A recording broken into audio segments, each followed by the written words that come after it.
Is this thing on? What up, guys? Welcome back to the e-bike builder channel. We're just out on the 72 volt BBSHD, taking it out for a rip. We got the 46 tooth chainring in the front, 42 tooth chainring in the rear. The chainring bolts have blue Loctite on them, so they hopefully don't come loose. They've been staying on there so far. Been sticking on there a lot better. Let's take it for a rip.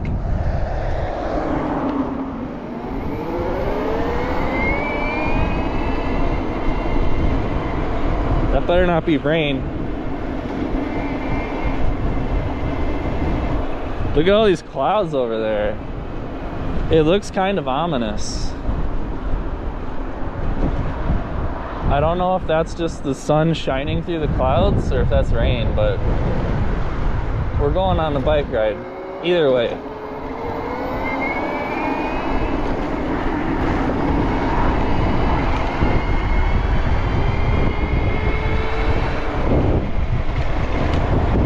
Wow, it's windy.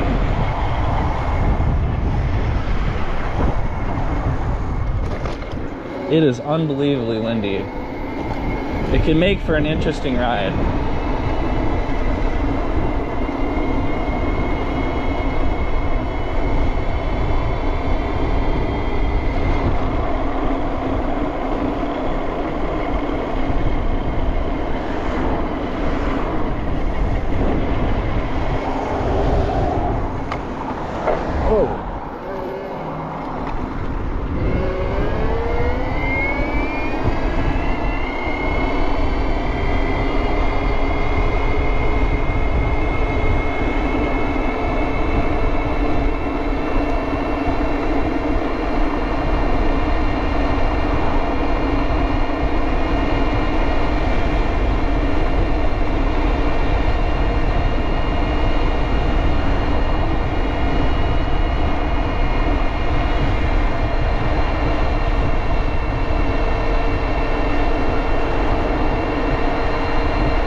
I don't know what this car is doing. Going slow.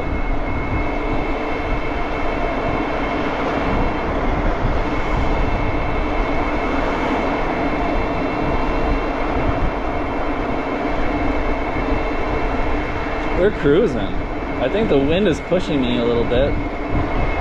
Feels pretty good.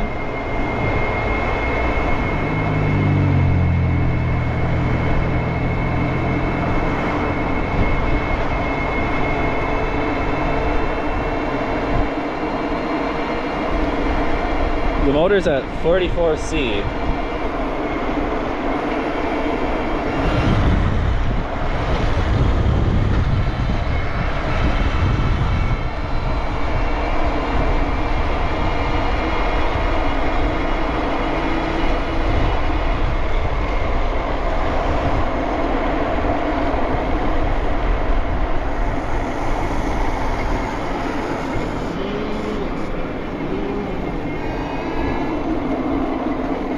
I think I finally got this thing working pretty good.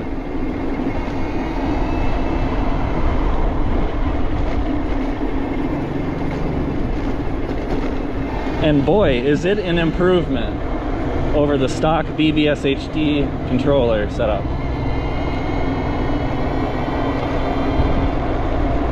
Some people have been asking me, is it worth doing a 72 volt BBSHD? And some people just don't seem to get it, and they're telling me that it doesn't make sense. We'll talk about that a little bit, whether or not the high voltage BBSHD makes sense, and then you can be the judge for yourself.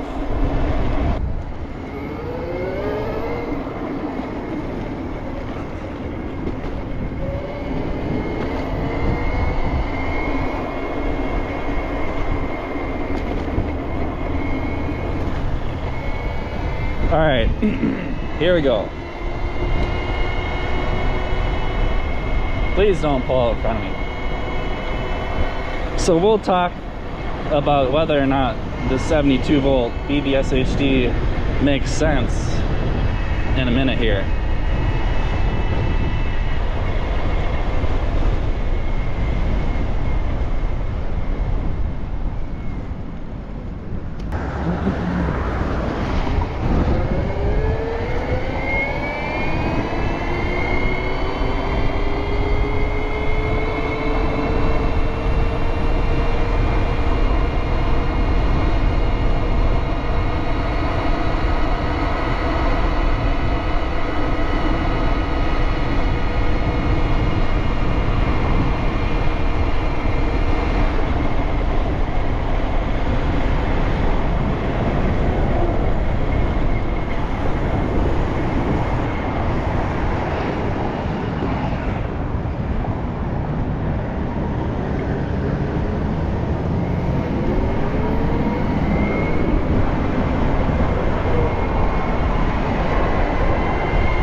So some people in the comments have made the argument, they seem to think that the high voltage BBSHD doesn't make sense, and because all of the benefit of using a mid-drive motor system is gained through the bicycle's gearing, and so since I've turned this bike into a single speed, therefore it no longer makes sense, right? That's what people have said in the comments. But this is the thing about the BBSHD. When you're on the stock voltage, like 48 volts or 52 volts, oh man, I got burdocks all over already. When you're on the stock voltage with the BBSHD, you want to keep it in the lowest gear, right? Like the biggest gear back here. And then the BBSHD on 48 volts or 52 volts, it can only get up to a certain RPM, right? So then when you're in your lowest gear at that RPM, the BBSHD will only get your bike going maybe like 15 miles an hour or 20 miles an hour before you have to shift into that second gear, because the motor can no longer propel the bike any faster in that first gear, right? Just because of the RPM that it's spinning at. At some point in your gears, like if the motor's only going a certain RPM, and depending on your wheel size and the size of the gear back here, it's just gonna spin out back here, and the motor won't be able to go any faster RPM in that gear, so that you got to shift your gears when you're on the stock setup of the BBSHD, right? But when you put it on high voltage, then the motor is spinning at a higher RPM. You can get more speed out of each gear back here before you need to shift into that next gear, right? And actually, you can gear the motor really low, right? So I've got a huge ring back here. This is 42 teeth back here. So when I'm pedaling this bike, this thing's spinning out at like 10 miles an hour, and I can't pedal it any faster, right? So this is geared extremely low, and it's set up so that the motor can just spin as fast as it possibly can, right?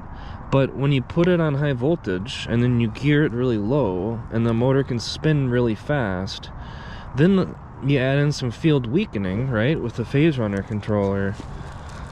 And with that field weakening on the BBSHD, depending on how much field weakening you use, you can increase the speed of the motor by almost like 40 or 50%,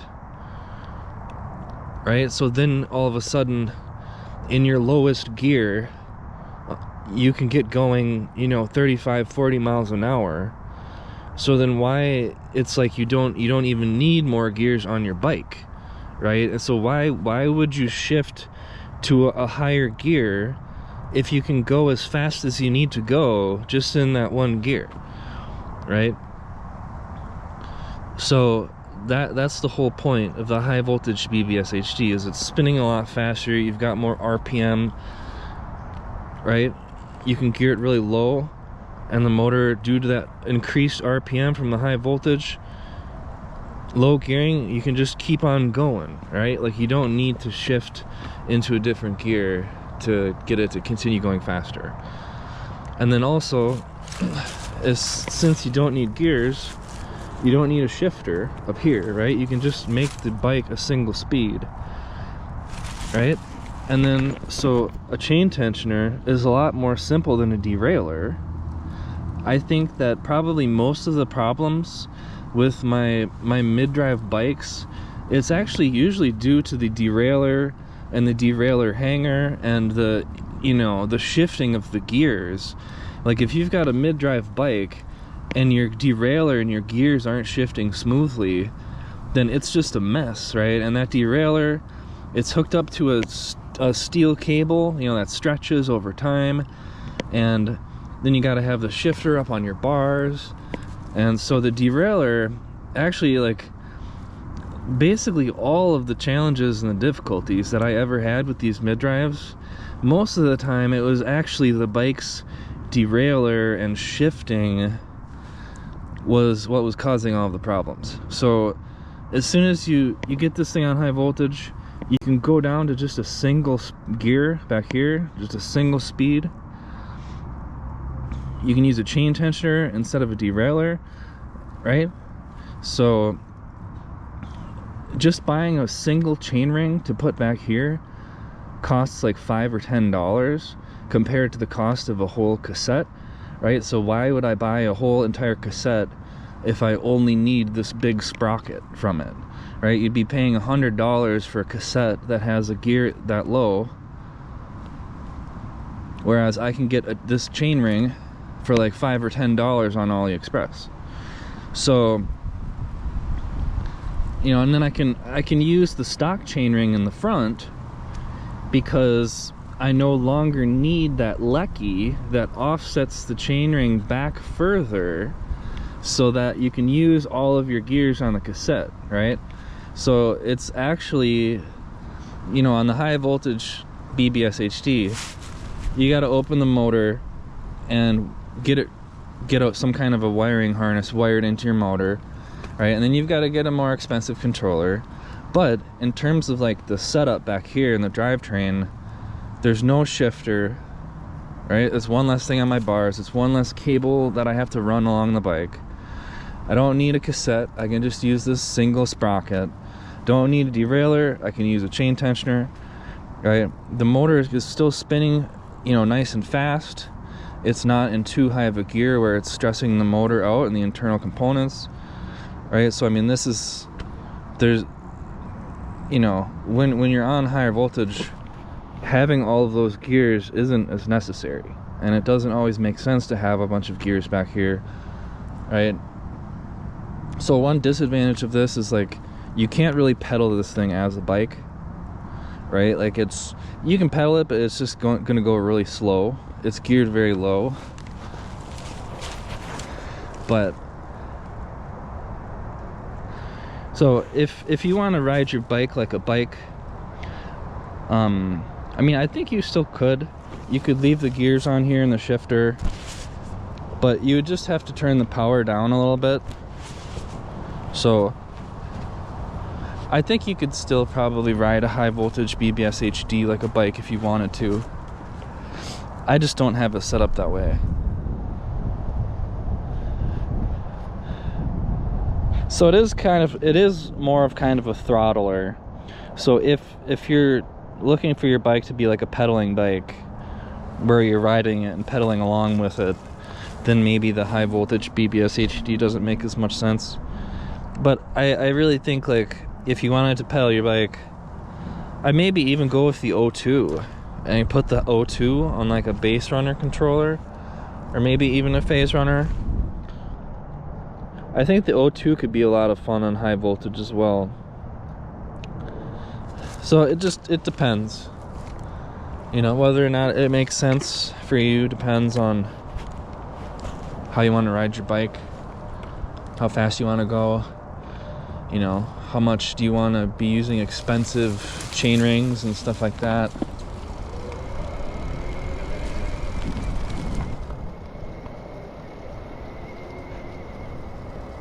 I like being able to use the mid-drive motor without having to really shift it. That's the best of both worlds.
I think when it starts to warm up outside, I'm gonna need to do a lot more to dissipate heat from the motor.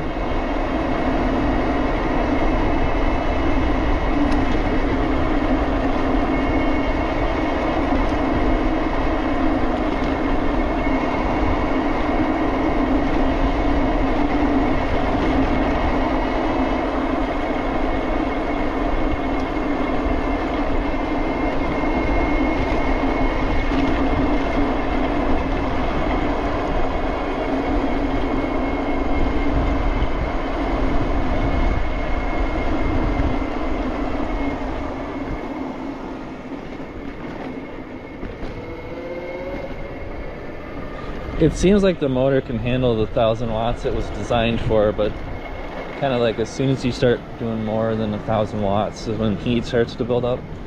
So I'm gonna need more heat sinks. I might even need to open the motor up and make modifications inside of the motor to help with heat dissipation.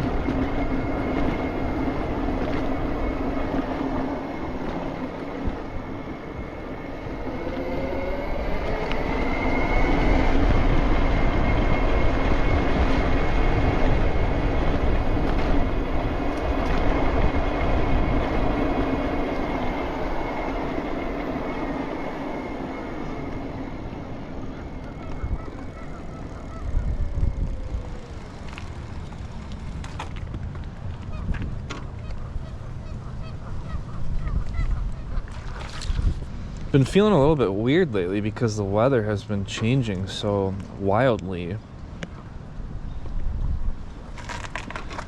Like just for these last few days it's been in like the 50s, and then today it's in the 60s. I think it said it's 65 or something. So it says 64 degrees.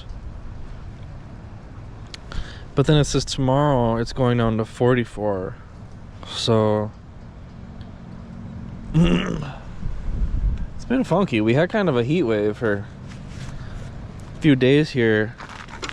I've been getting kind of like these headaches. It feels like pressure in my head or something, just because the weather is changing so rapidly.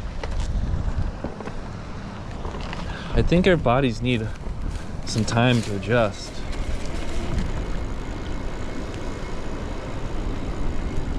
Look at that hole in the clouds shining down onto the water out there, onto the river.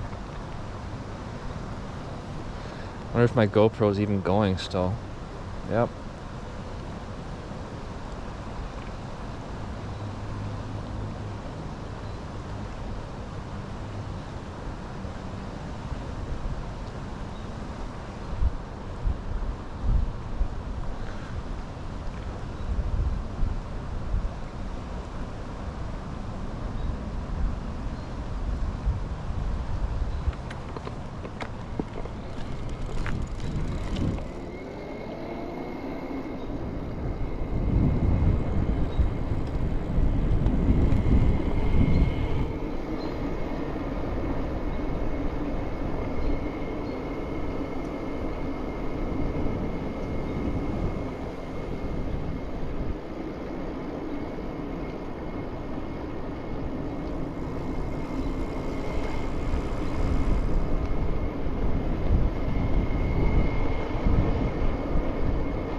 Just a big eagle swooping.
Wow, it is so windy.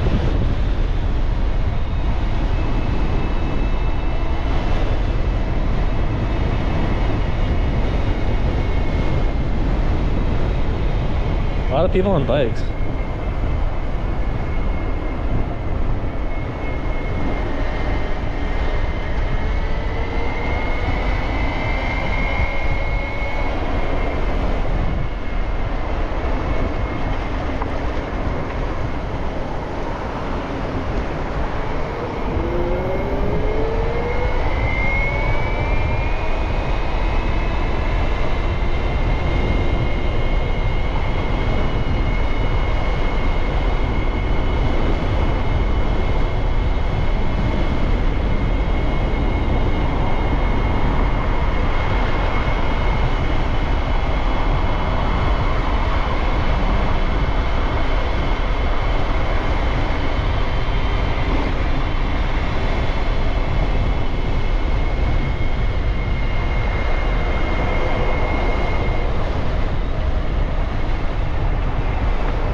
I thought I was gonna get more of a chance to go on some rides these last couple days, but it's just been so windy and there have been a lot of clouds. I went on a couple bike rides, but I was just getting blown around the whole time.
kind of taking it easy today.